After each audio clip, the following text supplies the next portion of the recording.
입술이 보랏빛으로 물들어도 좋다. 동그란 열매에 뾰족한 왕관을 쓴 항산화 작용의 끝판왕 블루베리. 신이 내린 보랏빛 선물로 불릴 만큼 품고 있는 건강 효능도 무궁무진한데 얼려 먹으면 천연 샤벗, 열을 가하면 달달한 잼으로 어떻게 조리해도 매력 넘치는 과일이다. 건강밥상 오늘은 과일계의 멀티플레이어 블루베리와 함께한다. 블루베리는 루테인이 풍부하여 눈의 피로를 막아주고 눈 건강 개선에 도움이 됩니다. 또한 블루베리에는 엄청난 양의 항산화 성분이 들어있어 체내 활성산소를 제거해줄 뿐만 아니라 암세포의 성장과 전이를 막아주는 효능이 있습니다.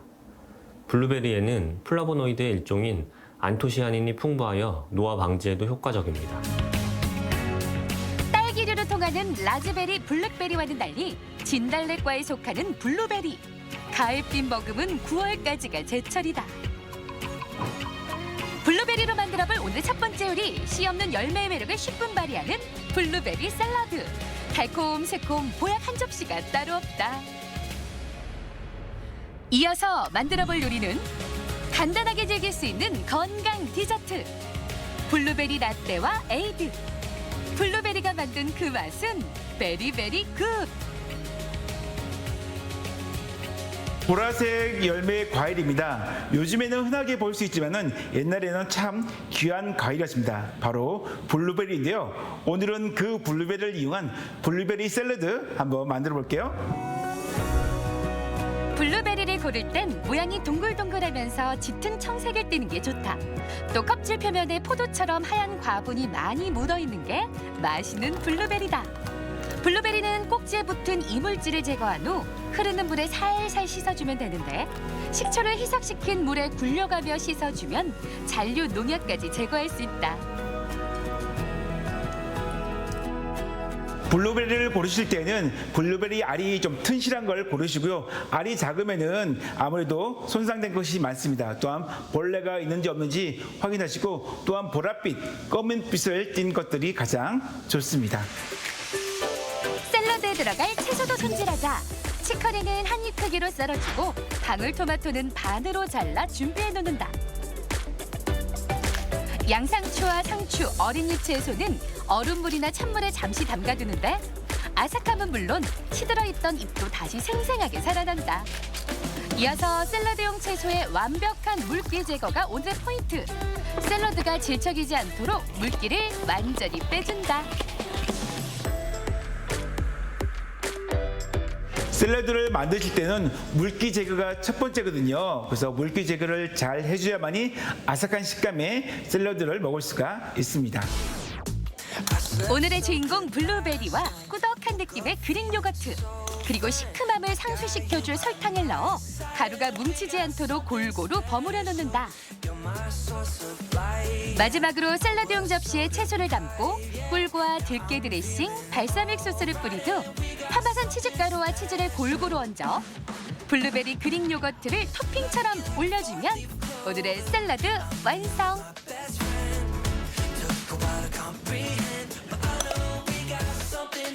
오늘 소스가 블루베리랑 크림치즈가 같이 들어가거든요. 크림치즈 이외에도 그릭 요구르트 사용해도 좋고요. 여기에 꿀을 넣거나 아니면은 설탕을 조금 더 집어넣어가지고 더 단맛을 내면 좋습니다.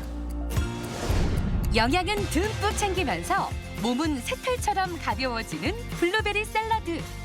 매일 먹는 밥이 조금은 지겨워질 때 새콤달콤한 샐러드로 입맛을 달궈보자. 컬러푸드의 대명사, 세계 10대 푸드의 하나인 블루베리. 오늘은 그 블루베리를 이용한 블루베리 라떼와 에이드 한번 만들어 보도록 하겠습니다. 블루베리를 생과로 바로 섭취하지 못한다면 냉동 보관하는 게 좋다. 물로 살살 씻어낸 후 물기를 완벽하게 제거해 먹을 만큼만 소량 보관한다. 제과제 빵의 소스로 치즈와도 찰떡 궁합을 자랑하는 블루베리. 음료에 쓰릴 블루베리는 식초물에 담가 이물질과 잔류 농약을 깨끗하게 제거한 후 키친타월로 문질러 주는데 물기를 빨리 제거해야 과육이 물러지지 않는다. 근데 요즘 과일 참 좋은데요. 과일에 농약 잔류 성분이 조금이라도 남아있으면 안 되겠죠. 그래서 식초물에 한 10분에서 20분 정도 담그셔가지고 완전히 잔류 농약을 제거하는 것이 좋습니다. 블루베리 라떼와 에이드에 들어갈 레몬은 얇게 썰어 준비하자. 센스 만점 잔에 끼울 레몬도 엣지 있게 칼집을 넣어준다. 믹서에 블루베리와 설탕, 소금과 레몬즙, 꿀을 넣고 원액 그대로 갈아주는데 다른 과일로 청을 만들 때도 설탕과 꿀의 비율을 잘 이용하면 더 짙고 풍부한 맛의 과일청을 즐길 수 있다. 과일청을 담그실 때 과일과 설탕을 1대1로 하지 않고 과일 1에 설탕 0.8에 꿀 0.2가 가장 안정적이고 또한 맛이 끝내주고요. 고급진 맛이 납니다. 꼭 한번 담궈보세요. 이제 준비한 컵에 블루베리 청을 붓고 얼음을 적당히 채운 후 우유를 가득 부어주면 되는데 따뜻한 라떼를 즐기고 싶다면 따끈하게 데운 우유를 부어주면 달달한 매력의 블루베리 라떼가 완성된다. 마지막으로 산뜻한 에이드는 블루베리 청에 얼음을 넣고 탄산수를 부어주자. 붓는 순간 퍼지는 보랏빛에 볼수록 푹 빠져든다. 오늘 만든 블루베리 청은요, 각종 음료로도 좋지만은 드레싱이나 소스에 채소랑도 잘 어울리니까 잘 한번 활용해 보세요. 자연과육 그대로 갈아서 만든 블루베리 라떼와 에이드. 만들어 놓은 과일청은 흔들어 사용하고 2주 안에 먹는 게 포인트. 블루베리 과일청 하나로 취향 저격 음료들이 완성됐다. 블루베리 샐러드와 색감 고운 음료 퍼레이드. 행복한 밥상에 건강이 물든 걸 보라. 블루베리는 혈액 내 노폐물을 제거하고 콜레스테롤 수치를 내려주어 혈액순환을 촉진함으로써 뇌혈관 질환이나 심혈관 질환 예방에 도움이 됩니다. 블루베리는 섬유질이 풍부하고 혈당 조절 효과가 있어서 당뇨병의 예방에도 도움이 되며 노화 방지와 치매를 예방하는 데에도 상당한 효능이 있다고 합니다. 컬러푸드 중에서도 최고의 영양을 자랑하는 퍼플푸드.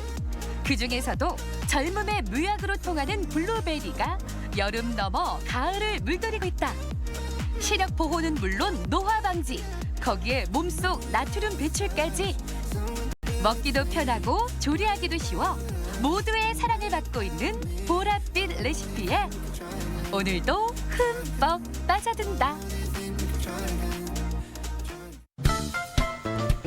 건강 플러스 인사드립니다. 안녕하세요. 윤희영입니다. 흔히 땀을 많이 흘렸을 경우 혹시 세탁물이 오염됐을 경우에 이 세척력을 높이기 위해서 세제량을 늘리시는 분들이 있는데요. 이 세제의 양과 세척력은 전혀 상관이 없다고 합니다. 이 오히려 옷에 세제 찌꺼기가 남게 되면 피부에 발진이나 습진 같은 접촉성 피부염을 유발하기 쉽다고 하는데요. 이 가루 세제는 물론이고 액체 세제도 동일하다고 합니다. 최대한 화학 세제 양은 줄이시는 게 좋고요.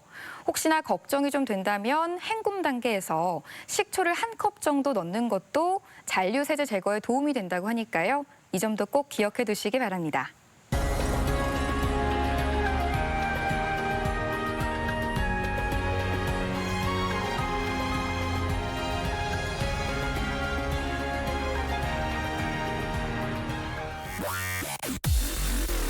노화가 시작되면 피부뿐 아니라 근육과 뼈도 약해지기 시작한다. 노화로 인한 질환 가운데 척추관 협착증은 척추신경이 지나가는 통로인 추간공과 척수가 지나가는 척추관이 좁아지면서 통증과 마비가 나타나는 질환인데 퇴행성 변화로 신경이 눌려 통증이 발생한다. 척추관 협착증은 척추관 내에 디스크, 인대, 뼈 등이 퇴행성 변화로 자라서 신경을 누르게 돼서 환자가 방사통이나 엉치통 등의 증상을 느끼게 되는 질환을 말합니다. 허리 통증으로 인해 허리 디스크로 오인하기 쉬운 척추관 협착증. 척추관 협착증이 심해지면 허리부터 이어진 통증이 엉덩이를 지나 걷지 못할 정도의 다리 통증을 유발할 수 있다는데 일상 속 잘못된 자세가 부르는 노화.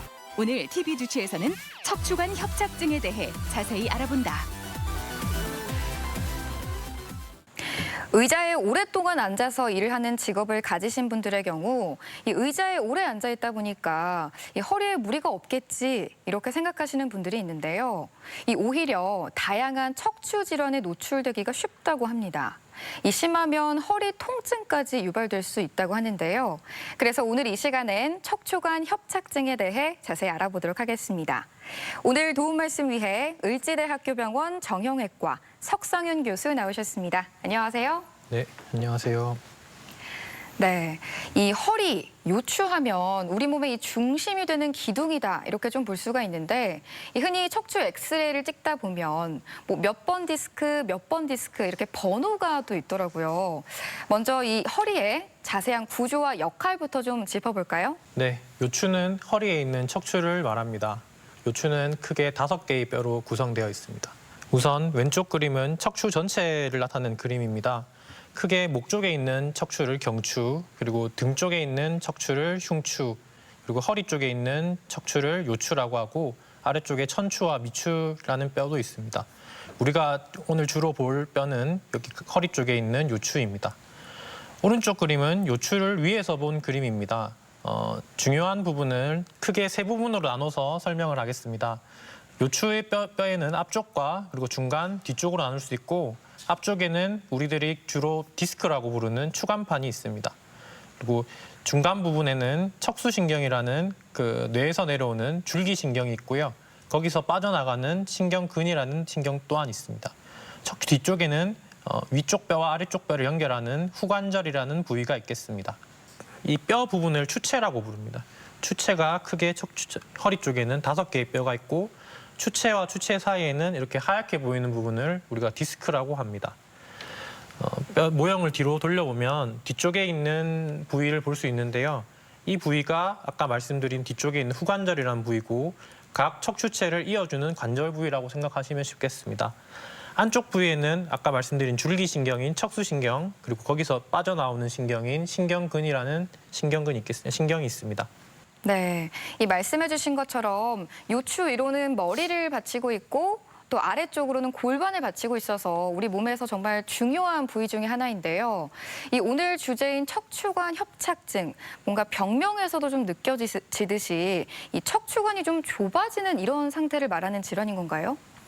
척추관 협착증은 아까 말씀드린 그 척추 안에 있는 척수신경과 신경근의 주변의 퇴행성 변화로 인해서 디스크나 후관절 주변에 인대들이 자라서 신경을 눌려 환자가 증상을 느끼게 되는 질환을 의미합니다.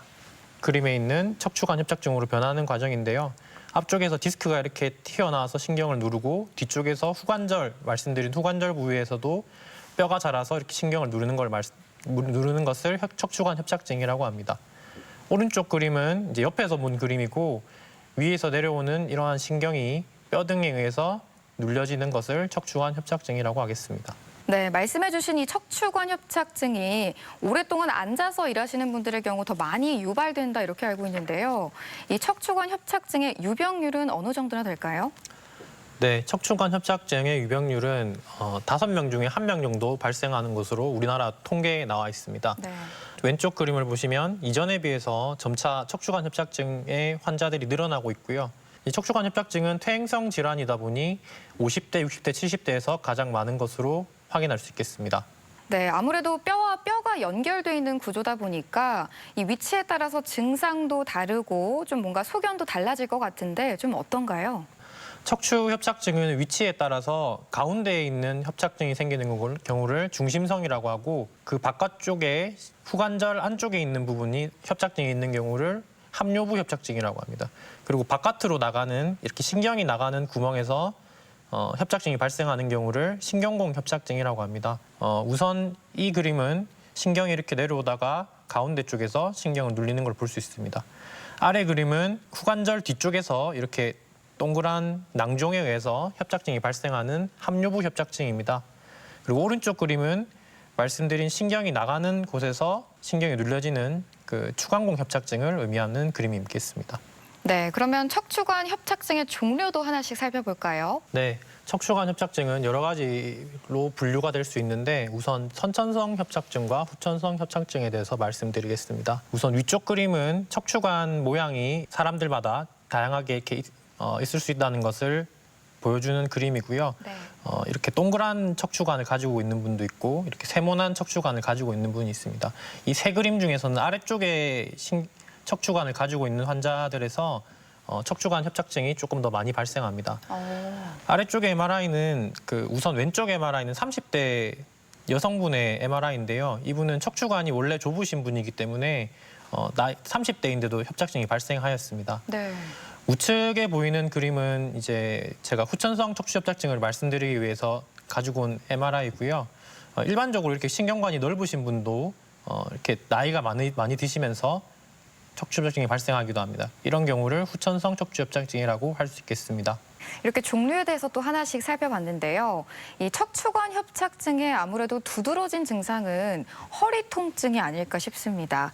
우리 허리가 조금만 삐끗해도 사실 일상생활 하는데 정말 많이 힘들잖아요. 이 척추관 협착증의 증상에는 어떤 것들이 좀 있을까요? 우선 환자들이 가장 많이 호소하는 증상은 이제 허리 통증인데요. 허리 통증 외에도 엉치통, 그리고 방사통, 그리고 파행이라는 증상이 있습니다. 파행은 걷다가 중간에 쉬어줘야 되는 것을 의미하는데요. 한 5분 정도 걸으면 일단 앉아서 조금 쉬다가 걸어야지 걸을 수 있다 이렇게 얘기하기도 합니다. 그 외에 다리 힘이 빠지는 근력 저하도 있을 수 있고 감각이 떨어지는 경우도 있습니다. 심한 경우에 대소변 장애가 생기기도 합니다. 그런데 이 척추 질환이라고 해서 다 똑같지는 또 않잖아요. 어떤 건 걸을 때 좀 통증이 덜한 것도 있고 허리를 숙일 때 좀 줄어드는 것도 있고 한데 이 척추관 협착증은 좀 증상이 어떤가요? 척추 협착증의 증상은 둘 중 하나라고 제가 제목을 달았는데요. 환자들이 허리를 굽힐 때 증상이 있는 경우랑 허리를 젖힐 때 증상이 있는 경우 중에 허리 젖힐 때 통증이 있는 경우에 조금 더 척추 협착증을 의미하겠습니다. 비슷하게 계단을 오를 때보다는 내려올 때 환자들이 증상을 더 호소하고요.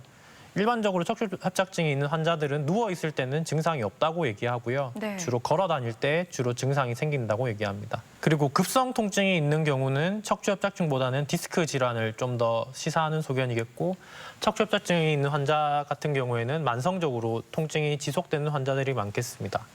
그러면 척추관 협착증으로 인해서 동반될 수 있는 질환도 있잖아요. 어떤 것들이 좀 있을까요? 타이어가 쌓여 있는 것을 제가 척추로 주로 표현을 많이 하는데, 이 타이어 구멍 안에 신경이 들어있다고 생각하시면 됩니다. 이 타이어가 근데 한 부위에서 많이 움직이면 안쪽에 있는 신경이 이리저리 치이면서 증상이 생깁니다. 이를 척추 불안정성, 그러니까 통칭해서 불안정성이라고 하고, 그 외에 이제 오른쪽 아래 그림을 보면은 그 허리를 굽혔다 폈다 하는 엑스레이인데요. 굽혔을 때 폈을 때 디스크 각도가 이렇게 많이 변하는 환자 같은 경우에는 불안정성이 있다고 할 수 있겠습니다. 네. 그러면 혹시 이 척추관 협착증과 증상이 비슷해서 오인하기 쉬운 질환들도 있을 것 같은데요. 어떤 것들이 좀 있을까요? 네, 우선 파행이라고 아까 말씀드린 걷다가 쉬어야 되는 환자들이 꽤 있는데요. 혈관 자체가 좋지 않아서 걷다가 쉬어야 되는 환자들이 있습니다. 그리고 두 번째로 아까 말씀드린 엉치가 아픈 환자들 중에서 일부는 실제로 허리 문제가 아니라 고관절에 문제가 있는 경우가 있겠습니다. 그 외에 아까 말씀드린 것처럼 밤에 주로 발이 저린다든지 아니면 화끈거림, 주로 발 쪽에 증상이 있는 환자들 같은 경우에는 협착증보다는 말초신경 병변, 특히 당뇨가 있는 환자들에서 주로 이런 병변이 있고, 밤에 주로 통증이 있는 경우에는 신경병증성 통증이라고도 합니다. 대전 MBC 건강플러스, 오늘은 척추관 협착증에 대해 알아보고 있는데요. 이번에는 병원에 직접 찾아가 환자들을 만나보고 진단 방법과 치료법에 대해 살펴보겠습니다. 화면으로 만나보시죠. 척추관 협착증은 퇴행성 변화로 척추관이 좁아지면서 발생하는 질환이다. 척추 주변에 있는 인대와 뼈, 근육 등이 점차적으로 비대해지면서 척추관을 좁아지게 만드는데, 이 척추관을 지나는 척추신경이 눌리면서 통증이 발생하게 된다. 척추관 협착증으로 진단받은 173만여 명 가운데 60세 이상이 5분의 4가량을 차지하고 있다. 어디가 불편해서 오셨죠? 네. 다리가 좀 저리고요. 엉치 뼈가 좀 아파서 왔습니다. 걷는 데는 지장 없으신가요? 걸을 때 조금 힘들어서 잠깐씩 쉬어야 할 때가 있습니다. 누워 계실 때는 어떠신가요? 누워 있을 때에는 크게 불편하진 않은데요. 일어날 때 엉치뼈가 가끔 아프긴 합니다. 척추관 협착증의 대표적인 증상이 바로 허리 통증이다. 초기에는 허리 통증을 비롯해 허리가 뻣뻣해지는 증상이 나타나는데 휴식을 취하면 금세 호전되는 까닭에 단순한 근육통으로 여겨 방치하는 경우가 많다. 이 환자분은 엉치통과 방사통으로 오랜 기간 고생하셨던 분이시고요. 걷는데 지금 지장이 있어서 MRI 촬영을 했고 결과적으로 4번, 5번, 6 그리고 천추 1번에 척추관 협착증이 있었습니다. 현재 약물 치료에는 효과가 없어서 주사 치료를 해볼 예정입니다. 척추관 협착증은 허리를 펴거나 걸을 때 통증이 생기고 엉덩이나 허벅지, 발끝이 저리면서 통증이 나타나기 때문에 허리 디스크와는 증상이 뚜렷하게 구별된다. 또 쪼그려 앉을 때 통증이 일시적으로 사라지는 특징도 가지고 있다. 척추관 협착증을 조기에 발견하면 약물 치료나 운동 치료 같은 보존적 치료로 증상을 개선시켜 볼 수 있다. 수술하신 지 한 달 되셨는데 네. 잘 지내셨습니까? 네, 잘 지냈는데요. 저 오른쪽 엉덩이 쪽 아프던 곳이랑 다리 당기는 게 많이 좀 좋아졌습니다. 퇴원 전에 허리 통증이 조금 있다 하셨었는데 그건 좀 어떠신가요? 네, 지금 뭐 통증은 거의 뭐 없다시피 하고요. 지금 뭐 전체적으로 많이 좋아졌습니다. 아직까지는 무거운 물건 들거나 허리 많이 굽히거나 하는 거는 좀 조심하셔야 됩니다. 아, 네, 알고 있습니다. 지금 저희가 이제 일할 때도 좀 많이 신경 써서 조심하고 있는 편입니다. 허리에 나타나는 통증을 자연스러운 노화 현상이라 대수롭지 않게 여기는 게 가장 큰 문제다. 통증 때문에 허리를 펴지 못하는 상태, 일명 꼬부랑 할머니 상태가 되었다면 척추관 협착증을 의심해봐야 한다. 이 환자분은 요추 4, 5번에 척추관 낭종으로 인한 협착증으로 내시경적 감압술을 시행한 환자분입니다. 수술 후 3일째 퇴원하셨고 지금 한 달째 외래 내원하셨습니다.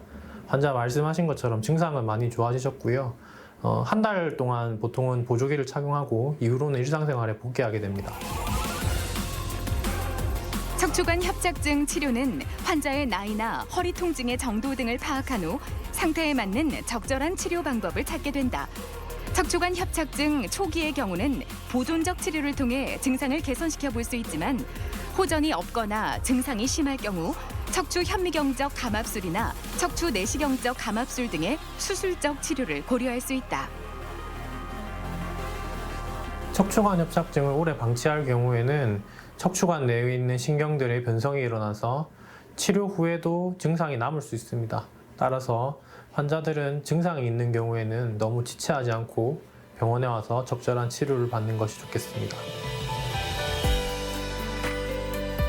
수술 후엔 휴식과 함께 자신의 체력과 몸 상태에 맞는 충분한 재활 치료 과정을 거쳐야 한다.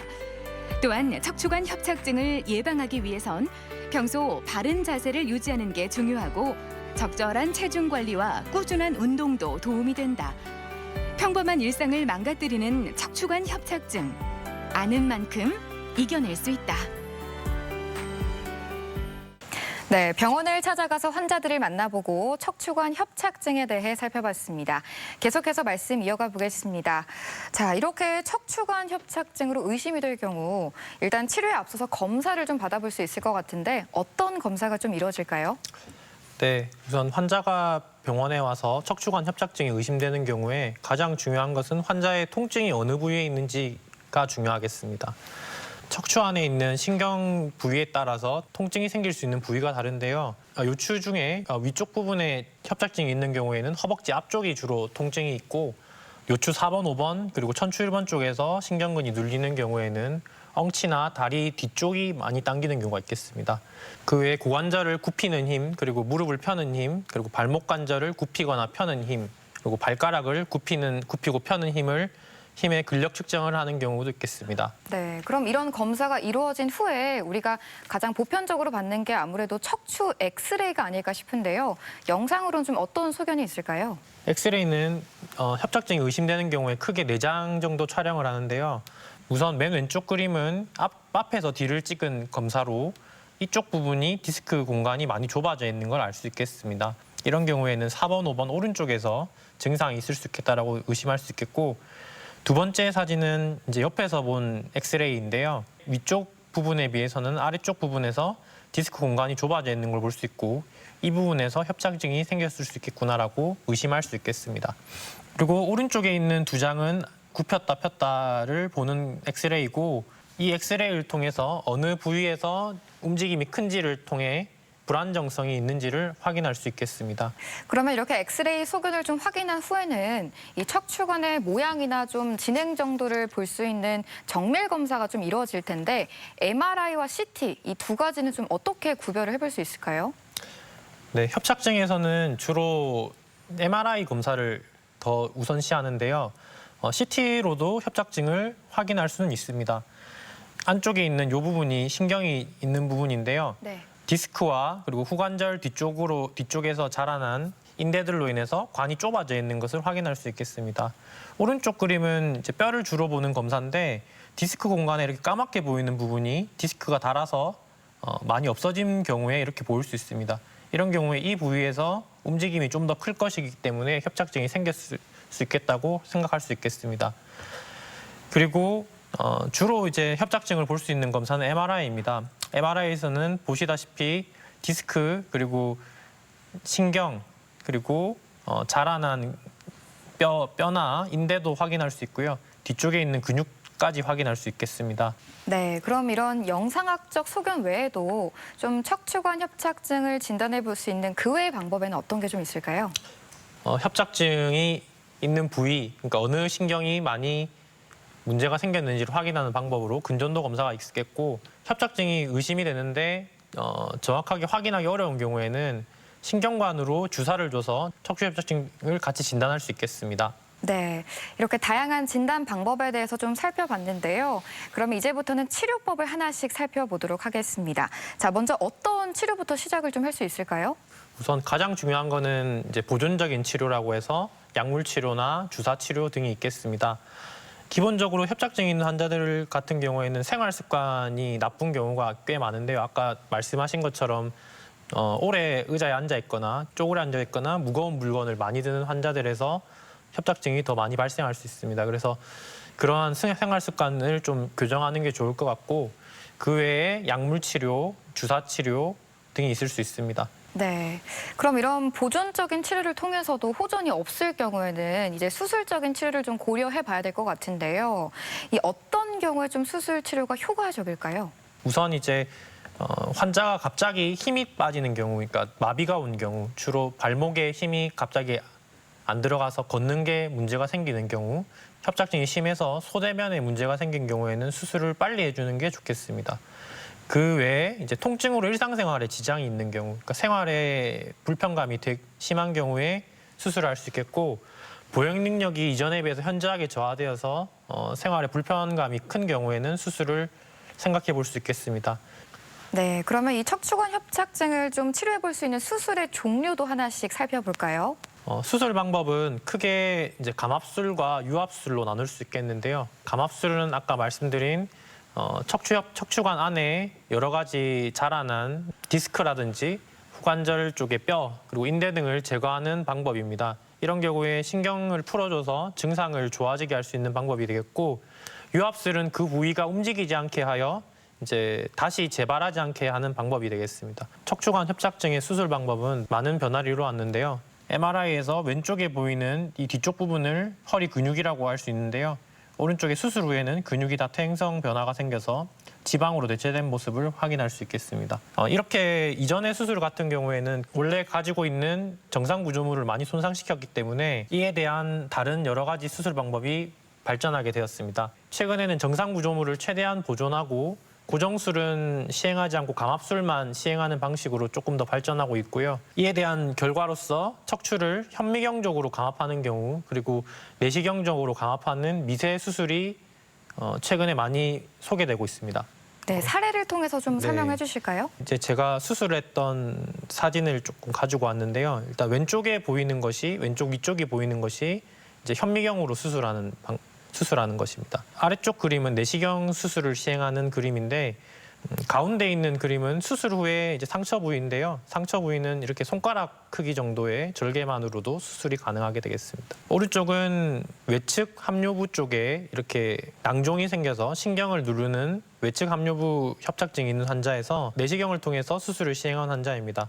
여기 하얗게 보이는 부분이 이제 수술 후에 신경 부분이 되겠고 이 부분 앞쪽에 원래 이렇게 지저분하게 낭종과 인대색이 자라나 있는 것을 확인할 수 있었고 이 부분을 내시경으로 감압을 시행하여 이렇게 신경을 잘 보고 끝난 경우가 있겠습니다. 이런 미세 수술만의 또 장점도 있을 것 같아요. 어떤 게 있을까요? 현미경 내시경을 사용하는 경우에는 우선 절개 부위가 적기 때문에 정밀하고 또 깨끗하게 수술을 시행할 수 있습니다. 척추 주위 구조물의 손상을 최소화시켜서 그 부위에서 다른 문제가 생기는 걸 막을 수 있겠고 이제 절개가 작고 그리고 빠른 회복으로 짧은 입원 기간의 장점이 있겠습니다. 그 외에 여러 가지 합병증 또한 이전에 비해서 많이 감소하였고 고정술에 비해서는 이제 운동 범위를 유지할 수 있다는 장점이 있겠습니다.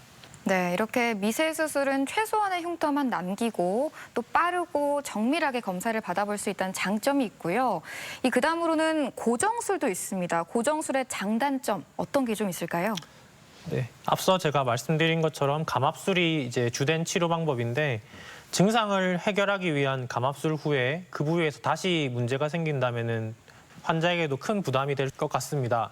그래서 아까 말씀드린 것처럼 수술 부위가 이제 재발하지 않기 위해서 증상을 유지시키기 위한 방법으로 고정술을 시행합니다. 네, 이렇게 척추관 협착증으로 고생하시는 분들은 아무래도 수술을 정말 해야 하나 말아야 하나 이 부분이 가장 걱정이 많이 되실 것 같은데요. 이런 분들을 위해서 좀 도움 말씀을 해주실 수 있을까요? 외래에서 진료를 보면은 환자분들이 가장 많이 물어보시는 게 수술해야 하나 이런 질문입니다. 네. 사실 저도 대답을 하기가 쉽지는 않은데요. 제 개인적인 답변은 이제 수술은 사실 만병통치약은 아닙니다. 물론 수술을 하는 경우에는 수술 전에 비해서는 통증이 많이 좋아지긴 하지만 환자들이 생각하는 뭐 수술 전에 통증이 10점이었는데 0점으로 만들어주세요. 그거는 참 쉽지 않습니다.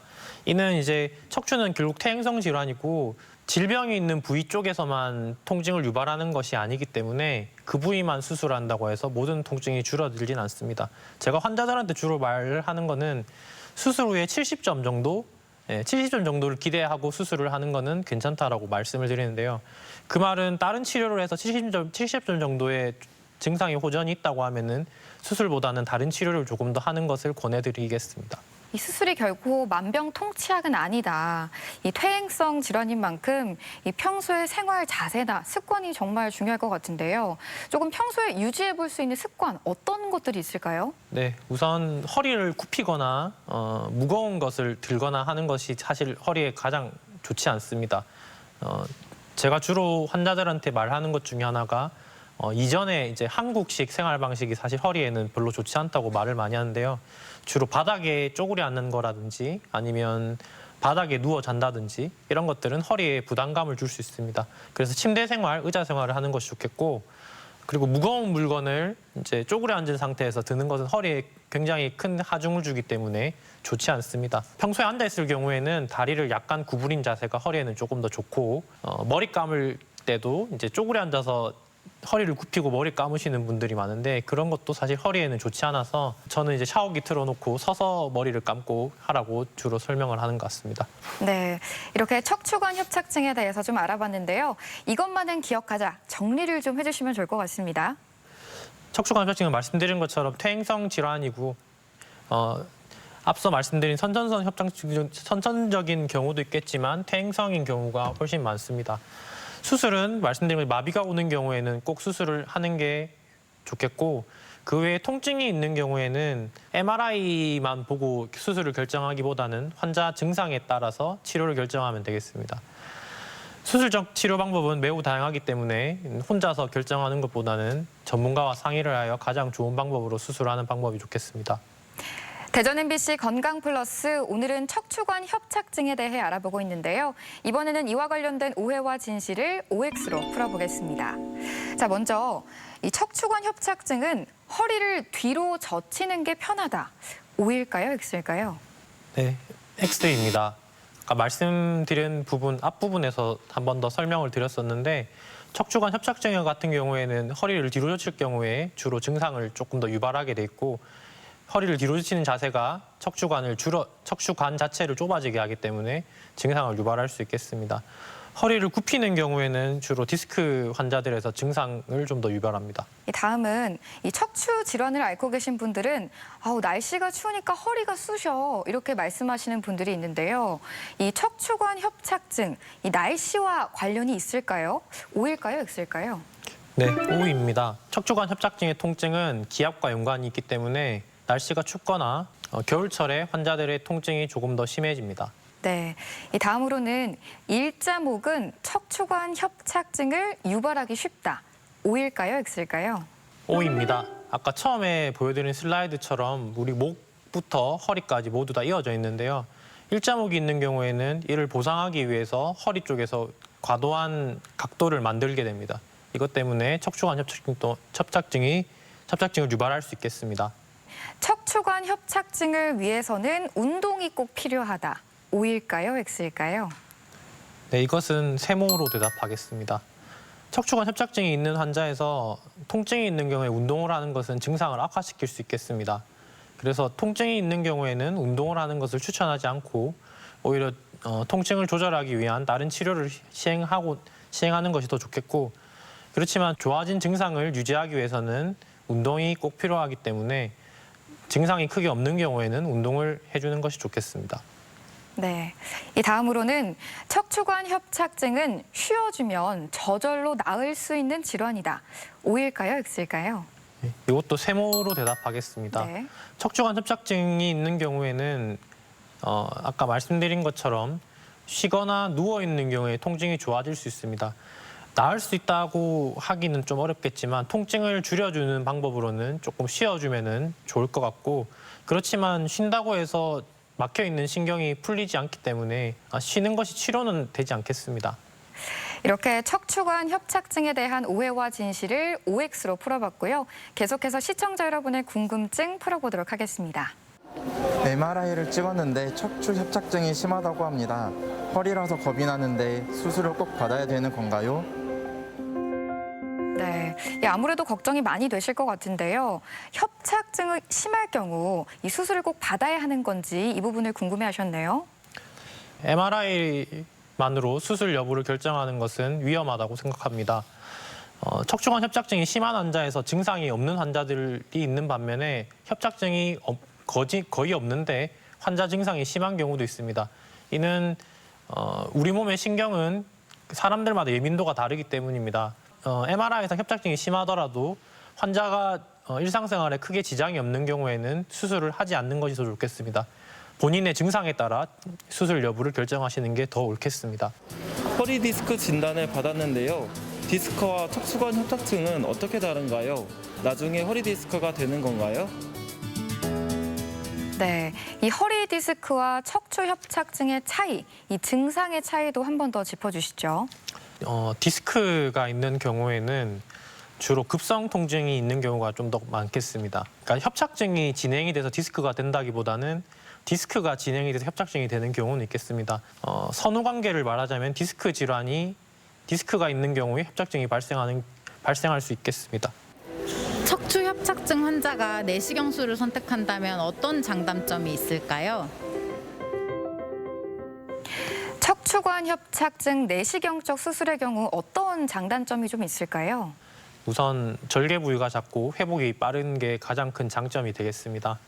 단점이라고 한다면 우선 작은 부위를 크게 확대해서 보기 때문에 생각보다 작은 부위가 감압되는 경우가 있고, 이 때문에 간혹 수술 후에도 통증이 있는 환자들도 있겠습니다. 네, 이 끝으로 척추관 협착증에 대해서 꼭 기억해야 할 점, 이 핵심을 한마디로 요약해 주시면 좋을 것 같은데요. 척추관 협착증은 네모다. 이 네모안을 좀 채워주신다면요. 네, 저는 주름살이라고 답하겠습니다. 우리가 나이를 먹으면 주름살이 생기는 것은 당연한 이치입니다. 척추관 협착증도 나이를 먹으면서 자연스럽게 생길 수 있는 질병인데요. 이에 대해서 변화를 잘 이해하고 필요한 경우에 적절한 시기에 치료를 한다면 도움이 되겠습니다. 네. 대전 MBC 건강플러스, 오늘은 척추관 협착증에 대해 자세히 알아봤습니다.